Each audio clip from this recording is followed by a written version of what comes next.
In the last 2 years, you've been blamed for financial collapse of Thailand, Malaysia, Indonesia, Japan, and Russia. All of the above. All of the above. Yeah. Are you that powerful? No, I think there's a great misunderstanding. The Prime Minister of Malaysia said that the region spent 40 years trying to build up its economy, and along comes a moron like Soros with a lot of money, and it's all over. He called you a criminal.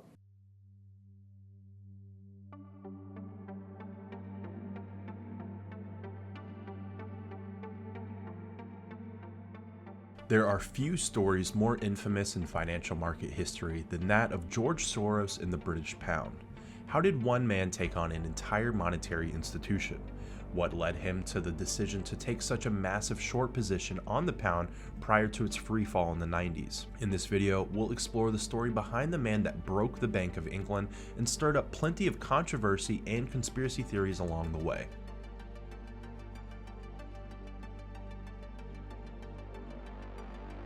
Did you know that we have 100% free trading tools and data available for you on our website, a1trading.com, right now? We have free courses for you to browse. You can also check out things like retail sentiment and free articles from our analyst Frank that include things like Edgefinder screenshots and trade setups. You can find all of this and so much more for free right now on our website, a1trading.com. Soros' childhood coincided with one of the darkest periods in European history.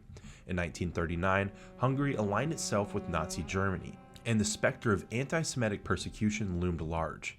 As a Jewish family, the Soros household faced increasing threats and restrictions under the fascist regime of Miklos Horthy. In 1944, the Nazis came to Hungary and continued the persecution of Jewish citizens. To evade deportation to concentration camps, the Soros family assumed false identities and went into hiding. After a full year and the deaths of over 500,000 Hungarian Jews, the Nazi occupation was over.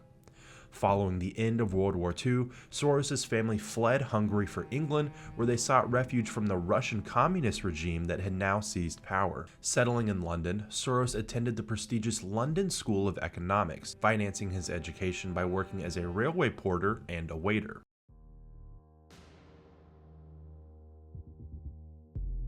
Armed with a keen intellect and a ferocious appetite for knowledge, Soros embarked on a career in finance driven by his desire to transcend the constraints of his upbringing and make his mark on the world. After graduating from LSE, he moved to the United States, where he would begin his ascent in the world of finance. The early 1970s were a period of profound transformation in the financial landscape. Amidst economic uncertainty and geopolitical uproar, traditional investment models were being challenged, creating fertile grounds for innovators like Soros. Armed with a contrarian mindset and a keen eye for undervalued assets, where others saw risk, Soros saw opportunity, laying the groundwork for what would become the Quantum Fund. Soros opened his hedge fund, the Quantum Fund, in 1973 and would become synonymous with his bold investment strategies and his uncanny ability to navigate the complexities of global markets. Central to the success of the Quantum Fund was Soros' willingness to embrace unconventional investment strategies. Rather than adhering to traditional buy and hold approaches, Soros adopted a more dynamic and opportunistic approach, leveraging his insights into market dynamics to capitalize on the short-term fluctuations and mispricings. This brings us to his infamous shorting of the pound. The early 90s were a turbulent time for the British economy. Under the leadership of Prime Minister Margaret Thatcher and her successor, John Major, the UK had joined the European Exchange Rate Mechanism, or ERM, in an effort to stabilize its currency and combat inflation. However, mounting economic pressures, including high interest rates and sluggish growth, had strained the pound's exchange rate to the other European currencies, setting the stage for a showdown in the currency markets. George Soros sensed an opportunity amidst the turmoil, believing the pound was overvalued relative to the German Deutschmark within the ERM. Soros and his quantum fund began accumulating massive short positions in the currency, effectively betting that it would be forced to devalue. The climax of Soros' campaign against the pound came on September 16, 1992, a day that would be forever known as Black Wednesday. Watch out, excuse me. 5 years ago today, the government faced one of the biggest financial crises in history. As speculative attacks on the pound intensified, the Bank of England found itself on the defensive, spending billions of pounds in a futile attempt to prop up the currency's value. Government has concluded that Britain's best interests are served by suspending our membership of the exchange rate mechanism. In a dramatic turn of events, the government was ultimately forced to abandon the ERM, leading to a sharp devaluation of the pound and handing Soros an estimated profit of over $1 billion of profits. The fallout from Soros' assault on the pound was swift and far-reaching.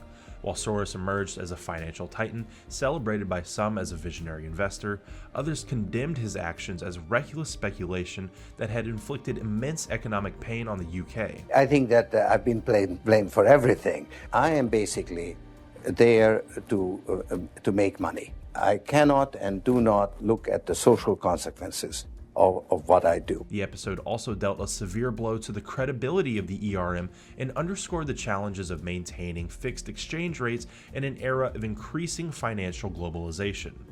The shorting of the pound cemented George Soros' reputation as a master of financial markets. It also sparked debates about the ethics of currency speculation and the role of a spectator in shaping the trajectory of a nation's economy.